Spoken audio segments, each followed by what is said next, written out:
Good afternoon, everybody, and cheers. Welcome to a Friday edition of Trader Merlin Show. This is the Trader Merlin wrap-up, so it's a bourbon kind of day, so cheers, everybody. I hope you have a fantastic day, by the way. Shout out to my friend Gary Christmas, who gave me this wonderful bottle for my birthday. This is the Colonel E.H. Taylor Small Batch Bourbon. Pretty darn good, gotta say. Gonna make my Friday that much better just to wind it down. Lori down in New Zealand. Good on you, mate. Well, that's more Australian, really. I hope you have a good time down there. I hope you go and explore a little bit. Go check out some Hobbit and Lord of the Rings action down there. It's funny. Peter Jackson, for those who don't know, thanks for the curveball, by the way, to start the show, Lori. I had all this planned, and now you went to New Zealand, and I got to share the story. When I was in high school, I took a video editing class, and the teacher, really cool guy, he says, I want you all to bring in a movie that you recommend, a movie that you like. And I don't remember what I brought. It was probably like Porky's or something silly like that. And this one student brought in a movie called Bad Taste. And it was kind of a grotesque movie. It's like a gory, weird alien thing. That's not what's important. What's important is the guy who made this movie was Peter Jackson. I believe he was 14 years old when he made this movie. He made all the props, all the animations. I mean, a 14-year-old kid made a freaking movie. And if you just keep that in mind, you'll be blown away at what was accomplished in this movie for a 14-year-old kid. It was pretty amazing. Anyway, of course, Peter Jackson went on to do Lord of the Rings and many, many other things. So on that note, let's go to our trading week wrap-up here. The bullishness is what I found really interesting this week. Fortunately for me, ended the week on a high note with a nice just little opening range breakout trade on the S&P in midday today. Other than that, I only had one sore spot. Of course, that's the Rivian shares, which continue to slide. But everything else I sold options on, which luckily was large positions. So I had a bunch of the Tesla 210 puts. I had the Boeing 140 puts. I'm going to show those to you because I may actually go back out there and do those again starting on Monday. I thought about doing them again today, just kind of get that weekend decay, but I decided not to. But check out Boeing. Boeing, I was really kind of hoping it would have gotten and filled me. I wanted to get it at 140. So I was a little disappointed we saw the move up here because I would have sold them again on Monday at the 140 strike price because that's just historically a price level that I'm interested in it at, right? And I think that's the important part about trading is finding a number that you're comfortable with and saying, I'll own it if it gets to that price. In this case, 140, I would be okay with it. At that price, we'll see what happens Monday. If the premium is still good, maybe I'll go for it. I don't know if I want to go out a month, so maybe I'll do the weeklies. And then Tesla. Here's your Tesla shares. Really hasn't done much. It's kind of been sitting there, hovering right around that price. So nothing overly exciting here. I may go and do the 210s again, but I'll probably do that on a weekly basis. Tofi says I had the two Tesla 220 puts. I rolled them next week's 750. There you go. There you go. Well, you wouldn't have been exercised today. You closed at 220.70, so not too shabby. Is your plan to hold Boeing for a while or wheel it? It's a great question, Kenny. I want to sell those puts because the premium was pretty decent because I think just the uncertainty with what's going on with Boeing. I'd like to kind of keep selling those puts. If I could exercise at 140, I'll hold it.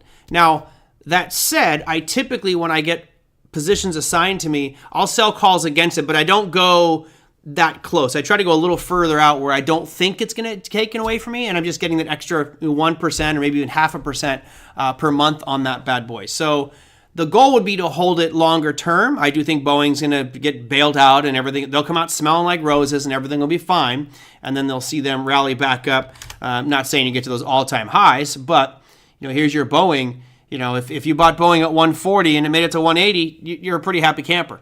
Obviously, the 300 mark would be wonderful, but my sights are not set there. Yes, Kenny, that's the big one. Next Wednesday, we do have Tesla's earnings. I can bring them up here. For those of you who ever use TradingView, there's a really great feature, one of the more unique features of this platform. Down at the bottom, you can see along the time axis, you have the little E's here. So they come out with Wednesday after market. That's going to be a really exciting one. Not quite sure how I'll handle that one. Right, Kenny? You know me. I'm not gonna jump in front of something like Tesla before earnings. It's just too unpredictable. I don't know which way it's gonna go, and I hate to say it. I have a suspicion that more people are gonna start turning against Musk because he's polarized himself so much now. It's like his political views are getting worse. Not worse. That's not the right word. His political views are getting more and more extreme, and now he's offering, $100 for people to go in and vote on certain issues. Like, it's almost like bribing the voting. I think there could be some backlash here of people that are interested in Tesla. So I'm a little wary on that. Of course, I think Tesla long-term is a magnificent hold just based off all of the different technologies they're getting into. I am extremely bullish on it the more I dig into AI and what Tesla is doing. It's pretty amazing. So I will probably, because of that earnings, wait until after that. Ideally, I would love to see an absolute meltdown on earnings, and I'll sell and collect some huge premium and then buy this at a much cheaper price. That's kind of my ideal objective there for Tesla. So yes, I certainly know earnings are coming out, and I was not going to get in front of those earnings. I don't usually like to get in front of earnings. I've made a couple mistakes on that in the past, and they come back and bite you. So do you ever answer that question about is it too late to buy uranium stocks? Well, I think it was more of a group consensus. I think that if your hypothesis, Naum, is that we're going to see more and more nuclear energy built, then the demand for uranium is going to increase, and I think that that you're probably not too late to get in. The trajectory is what kind of concerns me. The last couple months for almost all those stocks we looked at on yesterday's show were pretty parabolic. I mean, they were pretty significant ascents. I, for one, would kind of want to wait and let that pass. Hopefully we get a pullback on those, and then you can buy back at lower prices.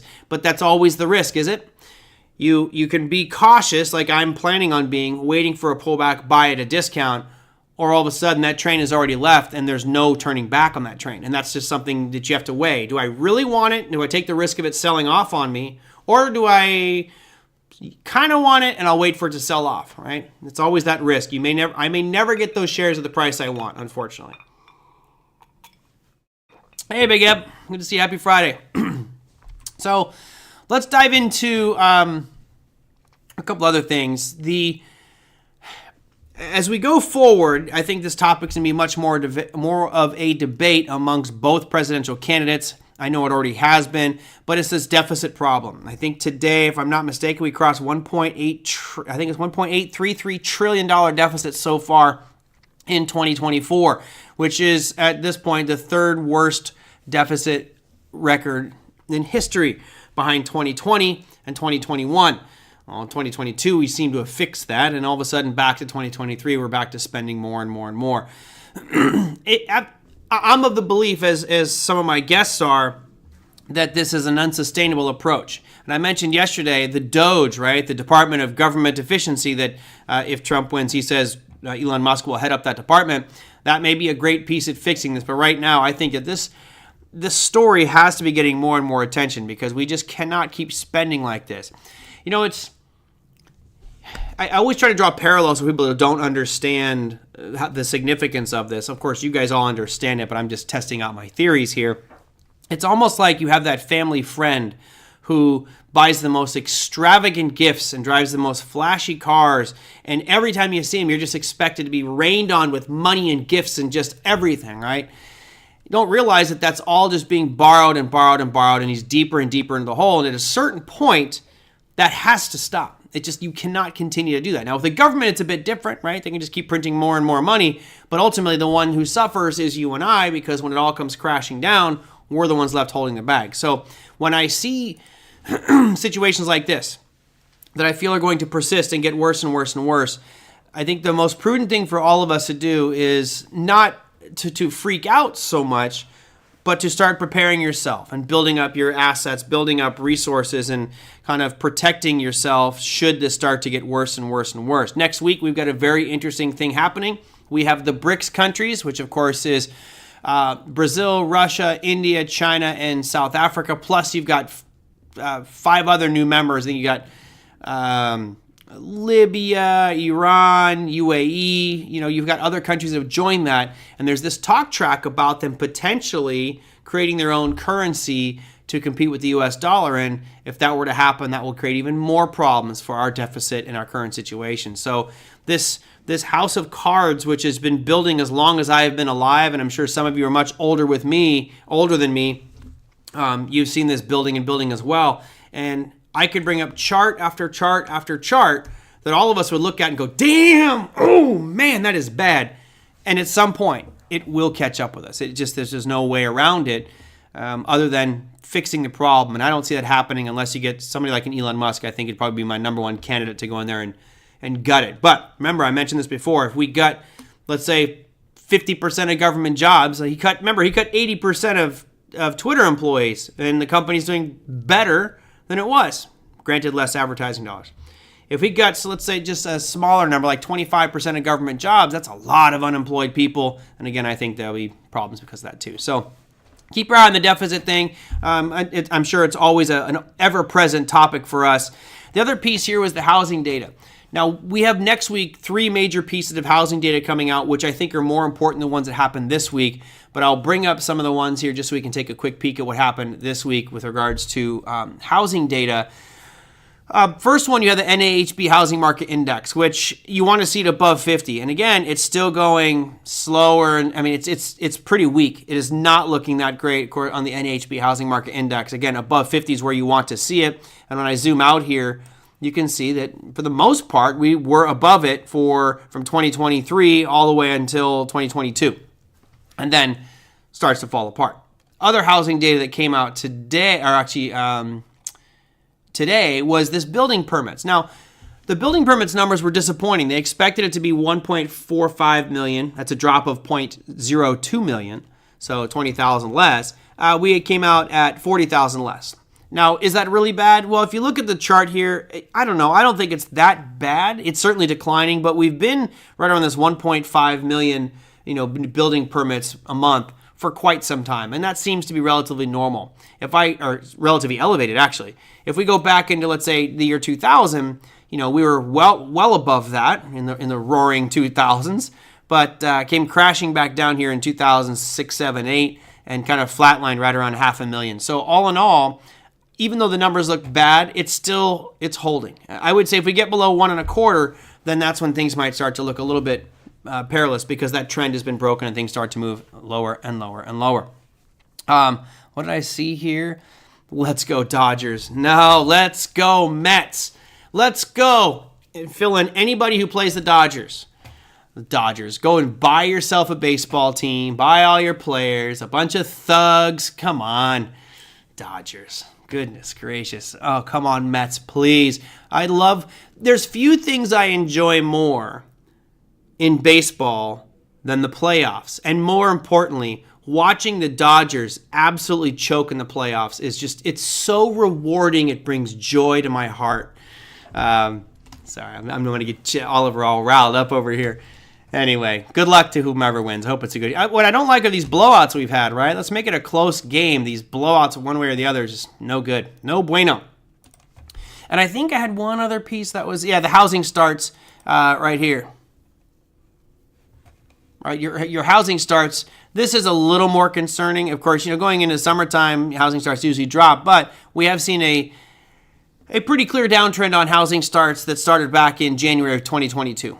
And that is not a good thing to see it kind of drifting lower and lower. Obviously, housing starts reflecting the status of the economy and demand for homes. So if you would think that if supply was in such short supply, there's not a lot out there, that housing starts would actually be surging for people to try to meet that demand because they know they can get higher prices. So it'll be a tough one here. We'll see how it goes.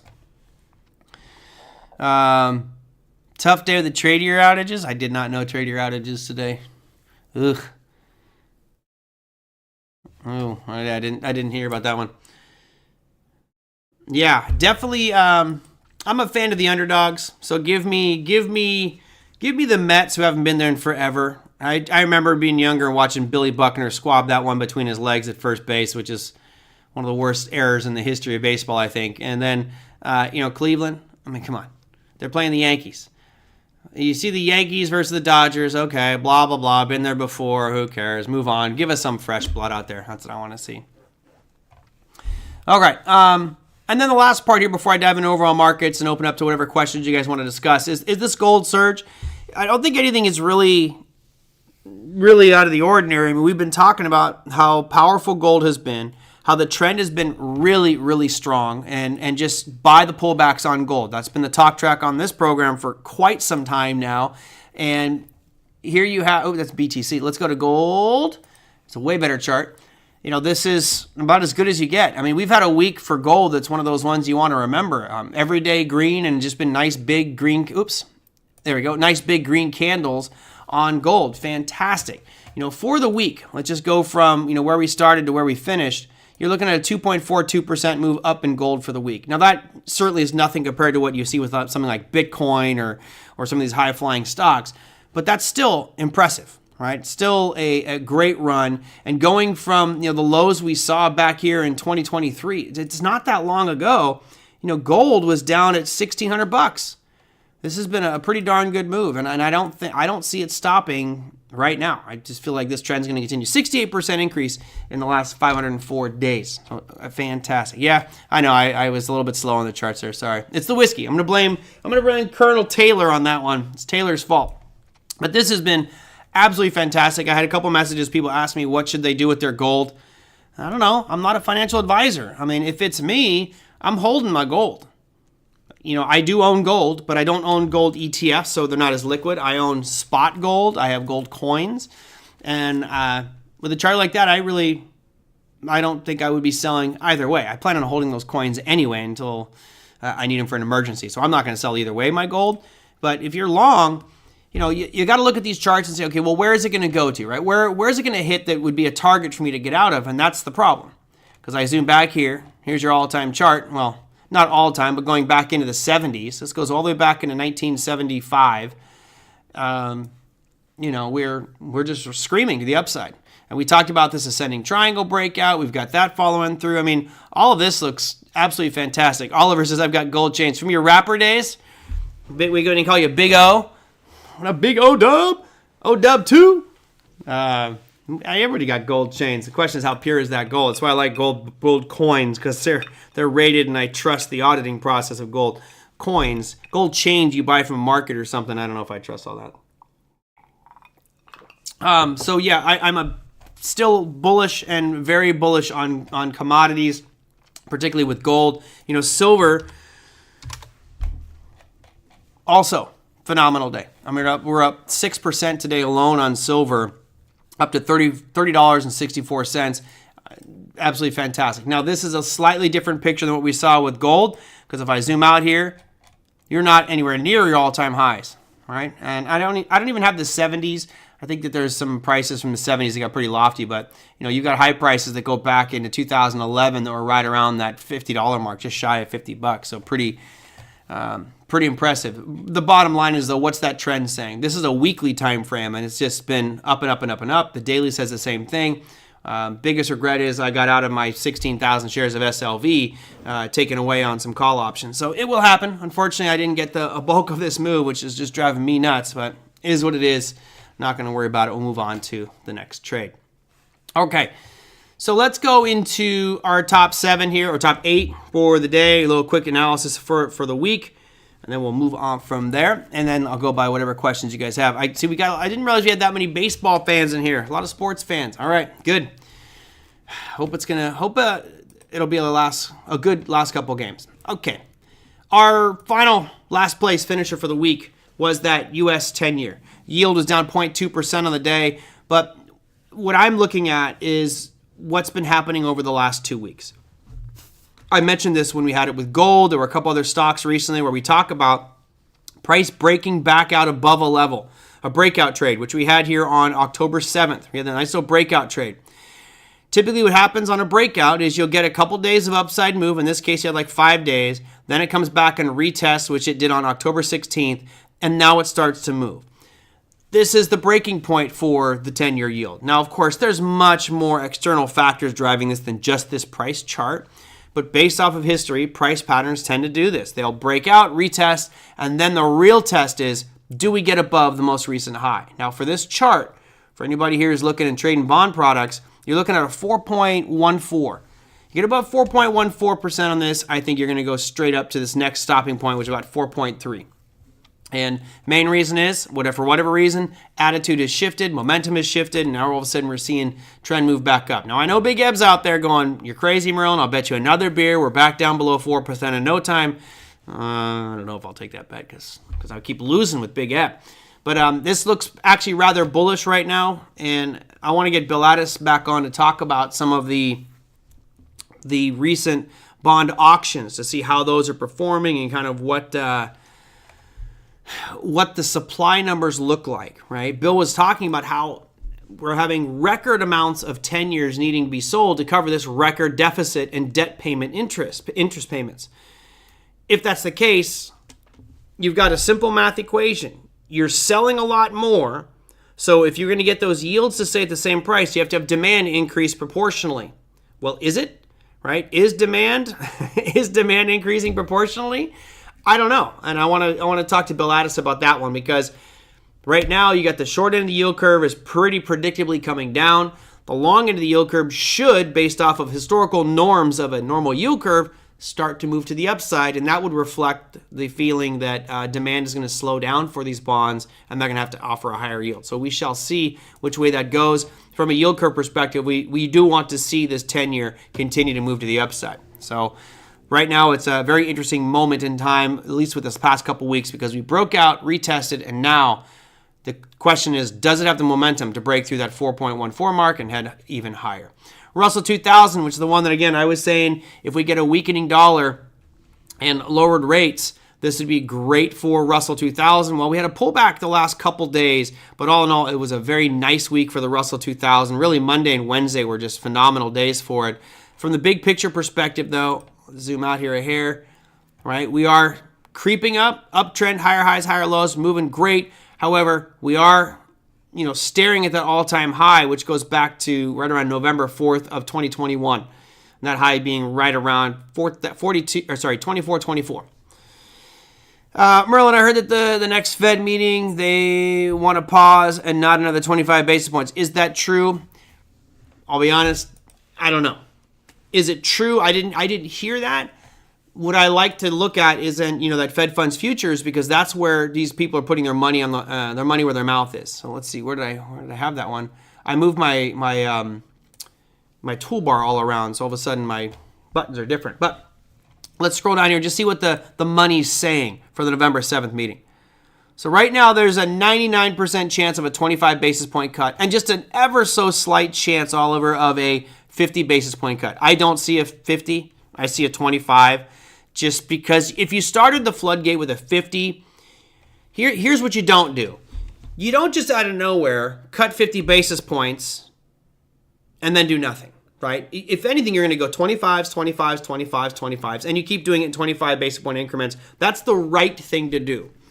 They didn't do that. And by the way, some of you are thinking, well, Merlin, you're not an FOMC member. Keep in mind, some of the other FOMC members also said that they would have liked to have seen 25, but they're okay with the 50 because it's safer to go 25 basis point chunks. So this is the November meeting, and I think that's probably what's going to happen is 25 basis points. Then the question is, do they pause in December or continue? I'm on the fence there. I kind of feel like they've opened the valve already. They're going to go 25, 25, 25, 50, 25, 25. Let's go peek at December.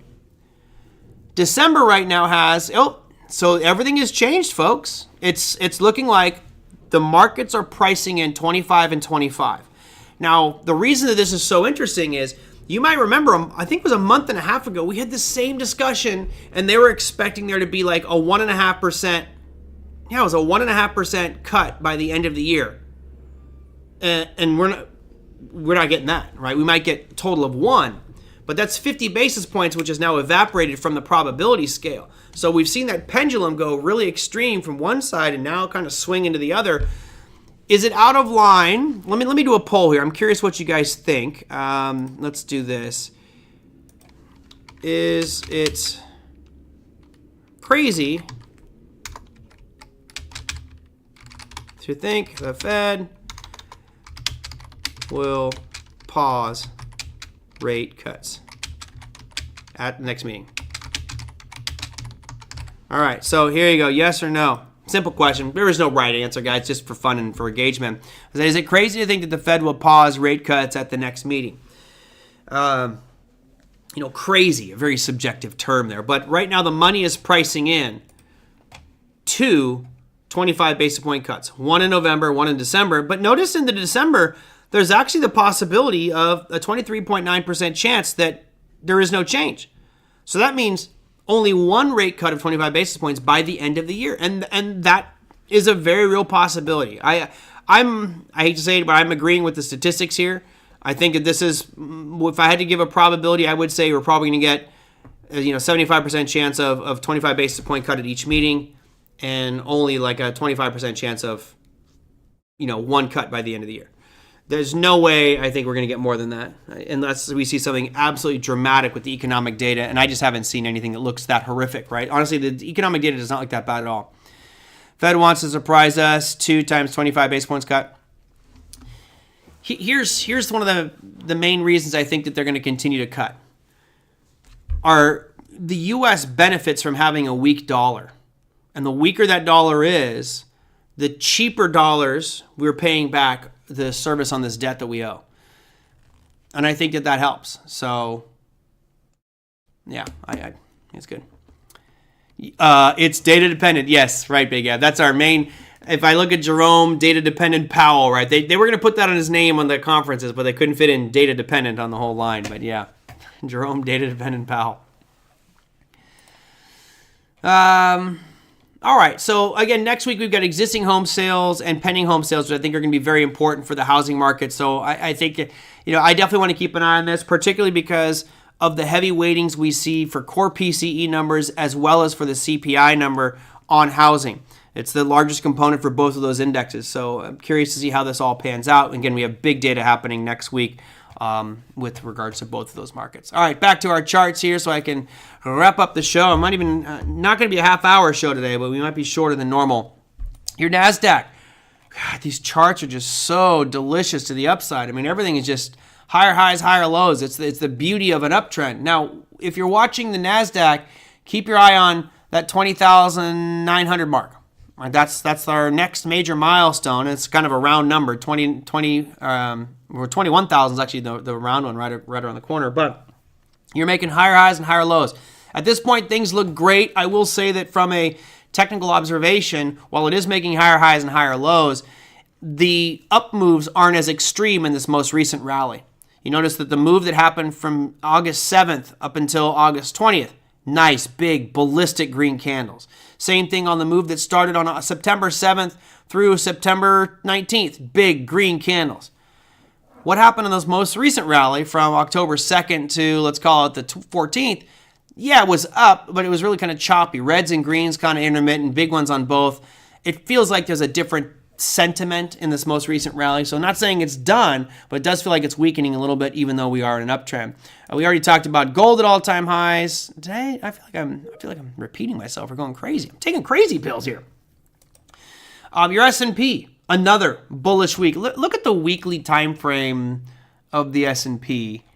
And I'm colorblind, so I got to go back in here. I mean, this has been a phenomenal 6 weeks. You've had a month and a half of every week has been up. That's great. And if you go back before that, you've had 10 out of the last 11 weeks have been up. We've only had one big down week, and that was the week of this September 2nd. Other than that, this has just been absolutely fantastic. And when we look across the board as far as what's changing, I got to go to the earnings.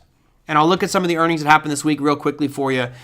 What was interesting to me today in particular was you had a lot of beats. I'm going to look at the surprise column right here, right? The surprise column. Everybody's surprised to the upside that's on this page right here, right? Beat. But notice a lot of negative price action today. Schlumberger, they beat by a penny. Well, they were down almost 5%. American Express beat by 22 cents. They were down 3%. I mean, so most of these that beat today were getting beat down. Ally Financial as well. They beat their earnings by 66%. They were 38 cents above what they were supposed to get, and they still fell 2.3% because a lot of these companies are pointing at different aspects of their business as their kind of Achilles right now. A lot of it is slowing growth. Yesterday, of course, we had the Netflix earnings. You had Blackstone Group, Intuitive Surgical. Those all did nice yesterday. And it seems like everyone's really kind of hitting their numbers here. But, and when we saw Wells Fargo, JP Morgan, blow out earnings on last Friday, that was your initial catalyst, I think. It just feels like this has been a nice move. Earnings were already going up going into that. Now all of a sudden earnings are even more positive and just fueling further market up move. Gio says, Merlin, which cold storage would you use to store Bitcoin, Trezor, or Ledger Nano? What's your opinion? Let me get into that one in just a second. TSM was awesome. Let's bring up that too. Okay, so you had that huge gap up on their earnings. Fantastic. Of course, there was that blip on Tuesday where people were really worried about chip makers. Well, they shrugged that one off and gave back some of it today. Now, if you look at what happened with Taiwan Semiconductor today, okay, let's go. I hate doing this, but let's just play devil's advocate. If I was looking at this on yesterday's chart, which I did not see this one, so thank you, Tofi, for bringing that up. If I was looking at this one on yesterday's chart, you have this 201.97 mark, which let's call it a 202 price level. It's a shooting star. It's a shooting star, and it's on climactic volume because it's an earnings announcement. So this right here would be a screaming short today.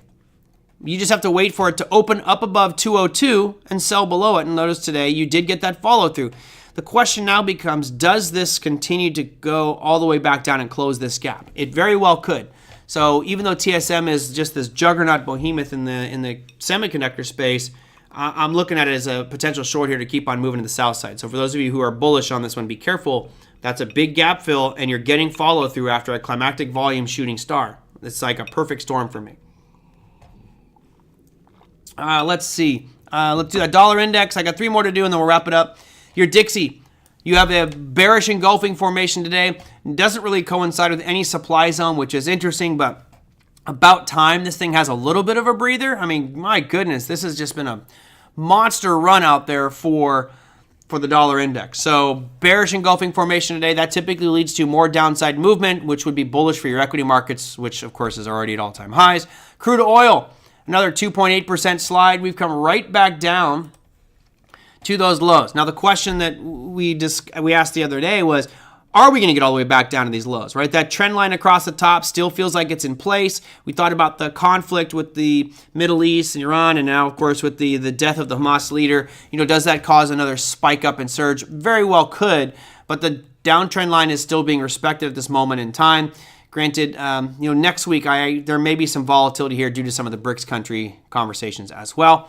And then finally, I'll tie this right into Margaret. It says, when will we see all-time highs come for Bitcoin?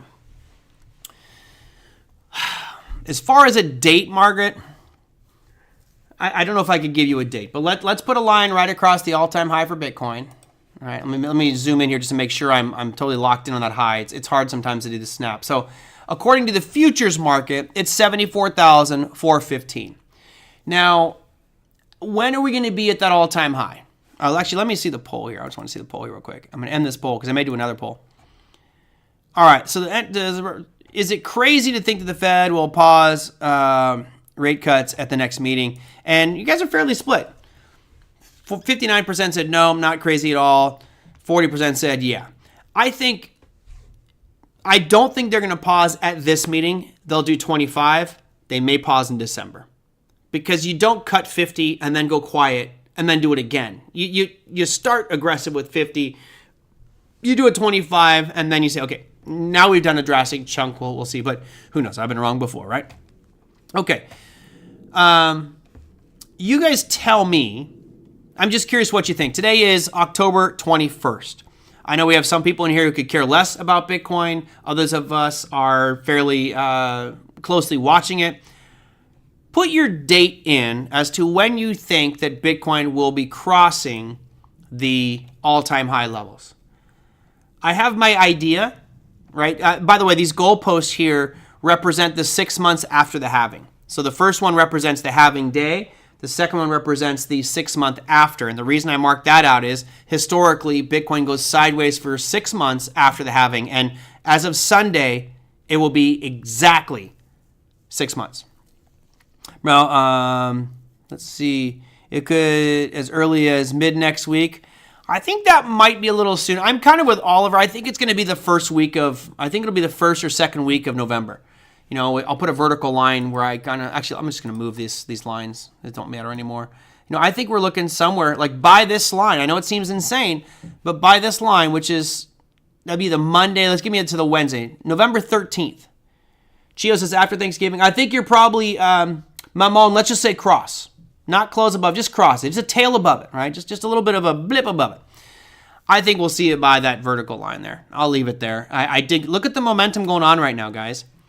You know, if you look at this chart here, let's just do basic price analysis on this price chart. Again, if you asked me, based off this picture that we see right here, said, Merlin, what would you do? I'd say go short. Why? Well, because you got lower lows and lower highs, right? Then, right here, that changed just a little bit. It doesn't mean that this trend is over. It doesn't mean we're done, because you still have the long-term downward sloping top trend line. But we did break a recent high. That's a very positive thing. Sold off. Okay, great. Oh, and now we broke it again. If you just look at the price action since August, we're now making higher highs and higher lows. Okay? Higher highs and higher lows. And we're right at that down-sloping trend line. I think we're going to break through this. I think over the weekend you're going to see this rip to the upside. I think you could see 72,000 sometime next week. I don't think that's a stretch at all. But yeah, I think 72,000 could happen next week. Then we'll probably get a little bit of a pullback, and I think it'll go into the election. But in my opinion, I think by the 13th of November, at the latest, it will be there. Okay? I think you're probably going to see it happen before that. But there's just too many factors supporting it. I gave a class this morning. We were talking about all the factors that are, lining up for Bitcoin. And you and I have talked about these repeatedly. Number one is the political side. Yesterday, or a couple days ago, one of the guys from Ripple Labs, who owns Ripple, donated $1 million to Kamala Harris. Now, Kamala is meeting with other prominent leaders in the crypto space, and I think it's a very wise choice. I think if you're going to try to polarize yourself by saying no to crypto, there are far more people who realize the potential, not just from an asset class for investment, but an infrastructure changing technology, and more importantly, job creation for America. And every president, regardless of aisle, wants jobs. So you've got to be on the side of crypto right now. You're going to alienate yourself politically if you don't. And I think that Kamala's team is telling her that. I think Biden kind of messed up there. I don't think he knew what was really going on, but I think that Kamala is making the wise choice, and she'll switch. And again, I make the point that if you have both candidates are positive for crypto, guys, it's not just about Bitcoin. It's about Bitcoin. It's about Ripple. It's about Cardano. It's about Avalanche. These altcoins could see much bigger moves. And if we get the confirmation that Trump, let's say Trump does win, and he does what he said he was going to do, which is fire Gary Gensler and put in someone who's more pro-crypto. He's going to move all the U.S. Marshal Service Bitcoin away from the Marshal, which could be sold, and move that over to the Treasury Department as strategic reserve, and then come out with favorable rulings for Bitcoin to bring jobs to America. Guys, my 250 estimate might be very, very short-sighted if that happens. I know it sounds crazy, but there you go. Dana Carvey does a great Joe Biden. Oh, yeah. Dana Carvey does great impressions of just about anybody. That guy's fantastic. Did you see they're coming out with a Litecoin ETF? Yes, I did. Litecoin, if people ever wonder what the difference between these are, they're essentially the same thing. They're both proof-of-work technologies. They both use the same code, but Litecoin took Bitcoin's code and changed it and made it 4 times faster and 4 times as many. So with Bitcoin, there's 21 million Bitcoin. Well, with Litecoin, there's 84. Bitcoin takes 10 minutes to solve a block. Well, Litecoin is 2.5 minutes. Now, they use a slightly different consensus algorithm, hashing algorithm, but it's pretty much the same thing. It's basically silver to Bitcoin's gold, and that's how most people view it. So I'm happy there's an ETF for it. I hope there's more ETFs for it, for more cryptos, period. But do I see long-term, Litecoin being this amazing thing that takes over Bitcoin? Absolutely not. I do own some, by the way. About a week ago, Harris came out with an endorsement of crypto. Yeah, careful. It wasn't an endorsement of all of crypto, but it was definitely something that was pro parts of crypto, right? It's not saying I support the whole thing. There were definitely small pieces where she was saying, yes, I support this. And I actually agreed with her on that. What she was saying, she wants to make sure that the projects that are out there are vetted, they're safe, they protect the consumer, they're not scams. And I make this point every time. That's the whole reason that Trading Academy has a crypto class, is because so many people get scammed. I mean, I did a whole in-depth thing on that World Liberty Financial today for a class. And guys, that World Liberty Financial, I feel like I need to do a special show just on it. It is a total scam. I mean, it's mind-boggling that people are just so excited about this thing. Especially, imagine someone selling you a product that you've never seen. There's no website, there's no technology, there's no code, there's nothing that talks at all about what it is, but they're trying to sell you on it. You got to buy it. And the only reason that people are buying it is because Trump has put his name on it. And I feel bad for those people because I think whoever's buying that one's going to get absolutely hosed. You cannot sell this project. Once you buy it, you cannot sell it. People don't believe me. I can pull up the prospectus right now. I think I've shown, did I show you guys the prospectus? I don't think I showed you the prospectus. I think we talked about it. Let me real quickly bring it up. They call it the gold paper, which is great marketing because you guys know a white paper is what the industry calls them. But here's the white paper for it. And if you guys want, I'm happy to send this to you. Let me scroll down here. It's bullet point number 6. Right here. All WLFI will be non-transferable and locked indefinitely in a wallet or smart contract until such time, if ever, the WFLI is unlocked through protocol governance procedures in a fashion that does not contravene applicable laws. I think it is crazy to put this in here. I mean, hey, caveat emptor, right? This is where you just have to educate yourself and read about things. But I mean, this right here, you imagine you could buy a stock, but you can't sell it until they tell you can. What? No way. That takes the whole point of it. I'm buying this as a speculative investment.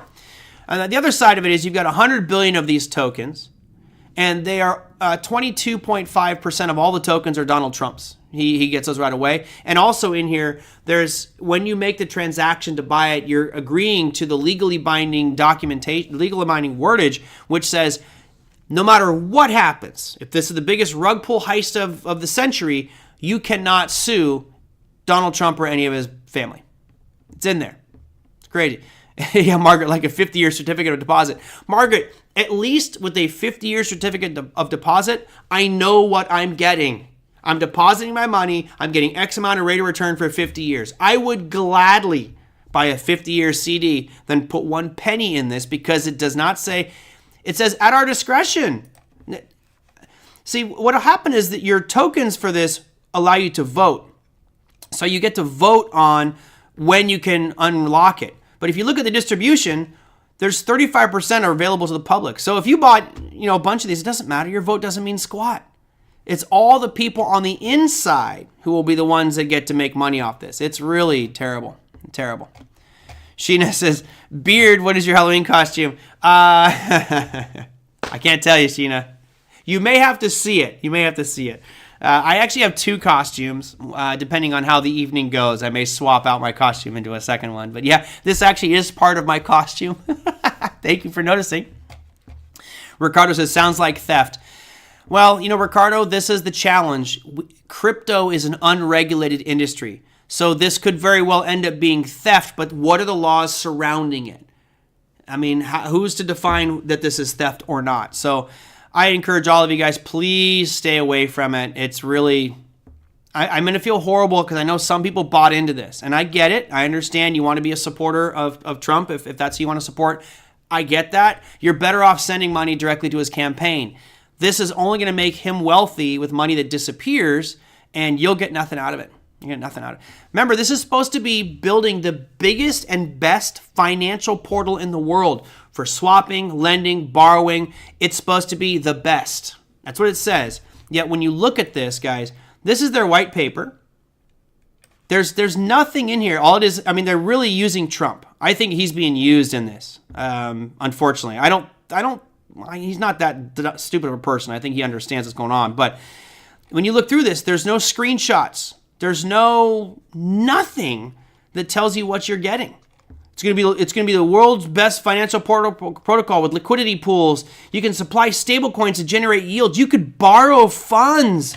Wow. How about you look up Uniswap, PancakeSwap, Thorchain, Aave, Curve, MakerDAO. All of those are already existence, do exactly what this guy does. Anyway, the rant is over. A lot of it is equivalent, but opposite of Trump derangements. Mr. Merlin, your prediction for USD if Trump wins, short to medium term? I don't know. Honestly, silent. I don't know if I could even give a hypothesis. I could come up with arguments either way. Right now, I would contend that would probably be better for the dollar. And the main reason is I do think that if he is elected, I hope that he follows through if he's elected and puts Elon Musk in place to do this Department of Government Efficiency, and we just start slashing government jobs, right? I hope that that's how it works out. I mean, honestly, I'm a believer of you do your job to the best of your ability and then go a little bit more or get out, right? I've talked about union jobs. I worked in a union job, and slackers, man. Absolute slackers. They knew that they had a locked-in gig, couldn't really do anything to get rid of them, so they just like, what are you going to do? I'm going to sit here when I'm supposed to be working and not do anything. Get rid of those people. Beat it. There's plenty of other people that would love to have that job, plus the inefficiencies in government I think would help out a lot. It would all of a sudden, not all of a sudden, but it would incrementally benefit our deficit. Now, there's also a lot of other spending pieces that are going to come into this. So I don't know. It's silent. It's a tough one to say if he wins. And I couldn't tell you for either one of them. As it happens, whoever wins the presidency, I'll be watching closely and trying to figure out what the impact on the overall market is. But yeah, it's too hard for me to say up front. Where will Gary Gensler go? Gary Gensler will probably just go on tour selling books on finance and financial markets. He'll go in the banking sector. I think he's an intelligent person. I'll be honest. I think that this whole thing with Gary Gensler has been he was told to specifically do this. He was told to stonewall crypto innovation, to not pass any laws, and to go after crypto companies because of an agenda. And I think that that's going to change. And again, once the SEC is a little bit better and actually creates a framework for these crypto companies, man, I think it's off to the races. And I think you're going to see not only the existing companies do really well, but a boom in hiring in the digital spaces for these digital companies. I do believe that. Let's see. I think I got to all your questions.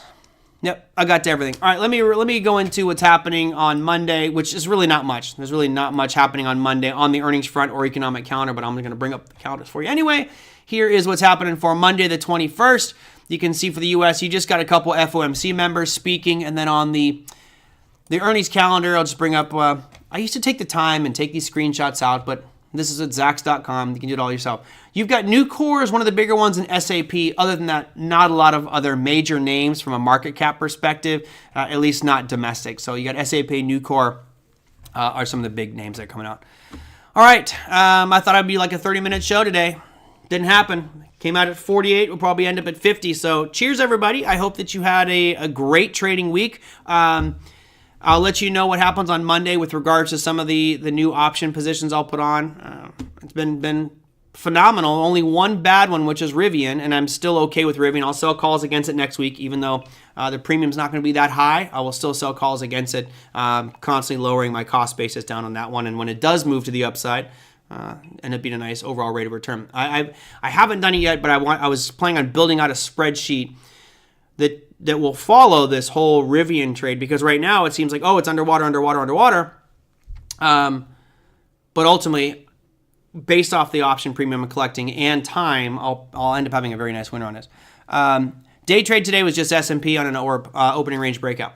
So right around 9:30, 9:20, there was an opening range breakout from the high was established on the opening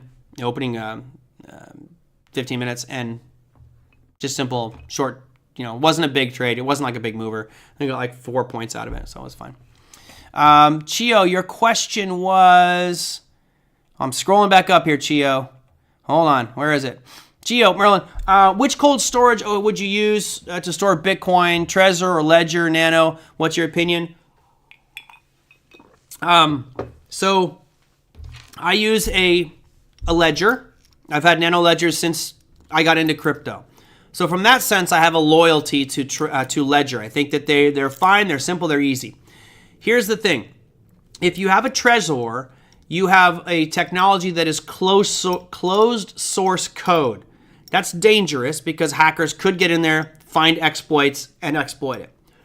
If you use a Trezor is open source code, which is in many cases better because so many people have gone through that code to find vulnerabilities, and it's going to be much safer from that perspective. So take it for what it's worth. I have had nobody that I've known who has a Trezor or a Ledger complains about them. So I find either way. Here's what I recommend though. If you do buy a cold storage device for your crypto, do not buy it online. I mean, don't buy it from like Amazon. Don't go to Best Buy. Don't buy it from eBay. Never buy anything used, God forbid. I would highly recommend just going straight to the vendor, pay the retail price. This is not something you want to mess around with, right? You just don't want to mess with that. What's the cord for? This one has Bluetooth on it, so I could use Bluetooth, but the cord is when I'll plug it into the computer when I want to send, when I want to verify numbers. So like if I send to this device, I have to look up I have to bring up I have to plug it in and then approve all the codes. Could I connect it via Bluetooth? Yeah, but I don't want the Bluetooth on. I don't trust Bluetooth. Watching what hackers can do with wireless is scary as all heck. Really, really scary. What do you think, Tangent? Eric, great question. I've had a couple people have asked me about that one. I got one that's in my crypto program that loves the Tangent, swears by it. I haven't explored it. I keep meaning to, but I've just got so much on my plate. But I haven't heard anything bad about it. I was kind of questioning the functionality. So give me a week or so, Eric, and let me put that on my list of things to do, and I'll get you an answer to that one. At least my thoughts on it. I haven't used one. So from that sense, I won't be able to help you as far as I know personally, but I can definitely look into it because I am interested in Tangent as well. All right, everybody, that's going to be it for me. All of a sudden, I got really tired. Could be the Colonel saying his part. So cheers, everyone. Hope you have a fantastic weekend. Go do something fun. I will see you on Monday.